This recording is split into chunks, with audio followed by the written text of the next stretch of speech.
Okay my dear masters, మరి రోజుకు ఒక మంచి మాటలో ఈరోజు అసలు భయం అనే ఆయుధం ఎలా పుట్టుకొచ్చింది ఈ విషయం మీద మనం చెప్పుకుందాం. 5 కోతులు ఒక బోన్లో బంధించబడ్డాయి. బోను తలుపుకి తాళం వేయలే. దీన్ని గమనించిన ఒక కోతి ఆ గడి తీయబోయింది. వెంటనే మిగతా 4 కోతుల మీద ఎవరో వేడి నీళ్ళు చల్లారు. ఆ కోతులు భయపడ్డాయి. ఆ గడియ మీద ఆ కోతి చేయి వేసినందుకే ఇలా అయిందనుకున్నాయి మిగతా కోతులు.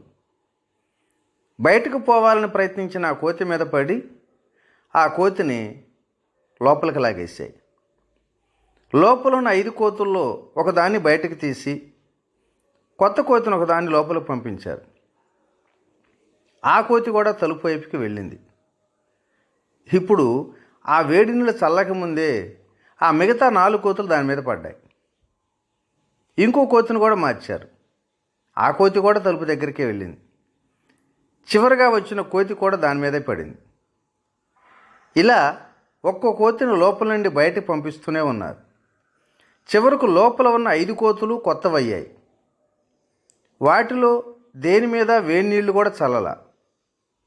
అయినప్పటికీ కారణం తెలియకుండానే ఏ కోతి తలుపుపై వెళ్ళినా దాడి చేయాలనేది అక్కడ వ్రాయిన చట్టంగానే మారిపోయింది. మరి ఇదే స్థితి నేటి మానవజాతి కూడా కలుగుతుంది.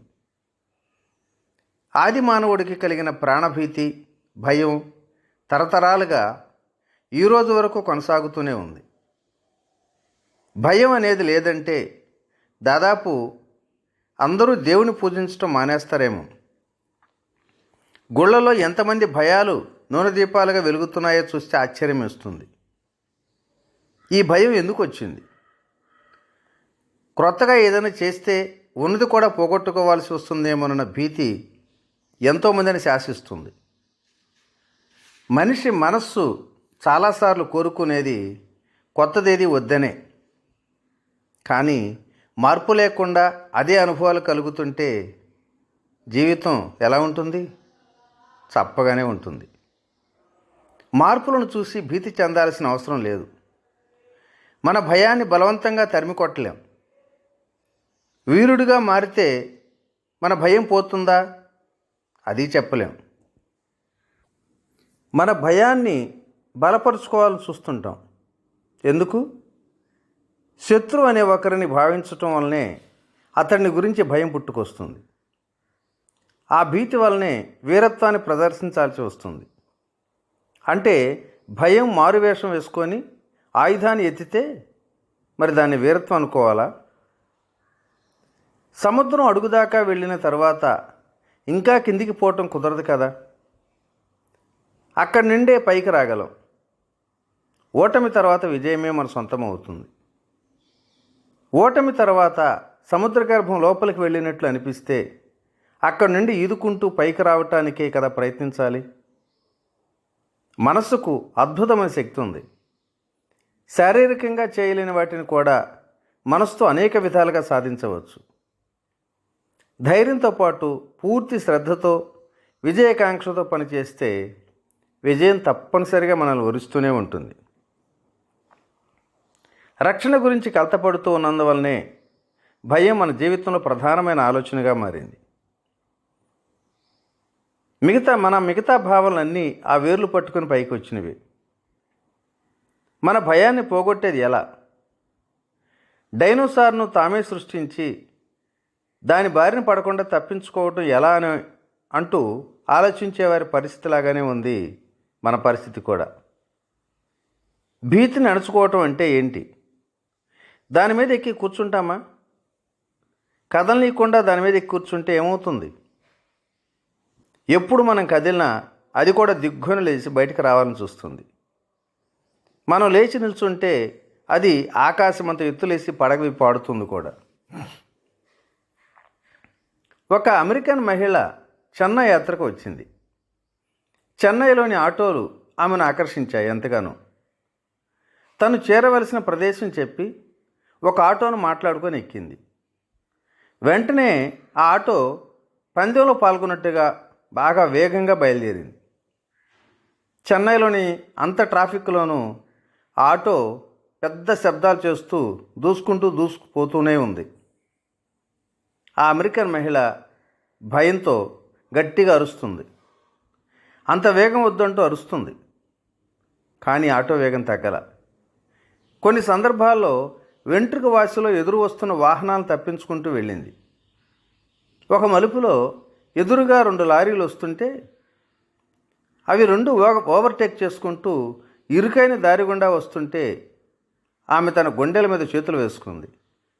ఆటోను ఆపమంటూ గట్టిగా ఏడ్చేసింది. కొంచెం కూడా వేగం తగ్గించకుండా ఆటో ఆ 2 లారీల మధ్యలోంచి గాలి కంటే వేగంగా దూసుకెళ్ళి ఆమె చెప్పిన అడ్రస్కు వచ్చింది. ఆ అమెరికన్ మహిళ భయంతో వణికిపోతూ, లారీల మధ్యలో అంత చిన్న సందులో అంత ధైర్యంగా ఆటోని ఎలా నడిపావు, అది ఎలా సాధ్యమైంది నీకు అని అడిగిందట. ధైర్యమా నా బొంద, అటువంటి ప్రమాదకర పరిస్థితుల్లో భయపడకూడదనుకొని కళ్ళు గట్టిగా మూసుకుంటాను అంతే అన్నాడంట నవ్వుతూ ఆటో వాళ్ళ. ఇది వింటుంటే హాస్యంగా అనిపించినా మరి అన్నిసార్లు ఇది నిజం కాదు కూడా. నిప్పుకోడిలా కళ్ళు మూసుకునే ఆ తంత్రం అన్ని సందర్భాలు పనిచేయదు. భీతి అనేది తర్వాత క్షణం గురించే కదా. తర్వాత క్షణం అనేది ఇంకా మన అనుభవంలోకి రాని ఒక కల్పనే కదా. అలా అయితే భీతి అనేది ఒక కల్పనే కదా. ఈ క్షణం గురించి ఆలోచన ఉంటే చాలు. అనవసరమైన కల్పనలు, భ్రమలు మనల్ని బాధ పెట్టవు, తాకవు కూడా. హిట్లర్ నాజీ పటాల నుండి ఎన్నోసార్లు తప్పించుకున్న 2 యూదు స్నేహితులు చివరకు దొరికిపోయారు. చెరసాలలో బంధించబడ్డారు. ఒకడు కూర్చోలేక పడుకోలేక భయంతో వణికిపోతూ ఎంతో అవస్థపడుతున్నాడు. నీకు భయంగా లేదా అని రెండో వాడిని అడిగాడు.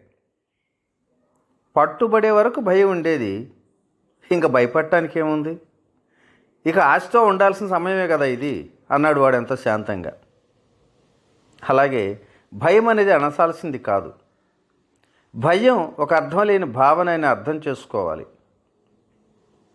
మన సంతోషం కోసం ఆపదను కూడా ఆనందంగానే అనుభవించాలి కొన్ని సందర్భాల్లో. ఓకే ఫ్రెండ్స్, మరి ఈ మంచి మాటని ఈరోజు ఇంతటితో ముగించుకుందాం.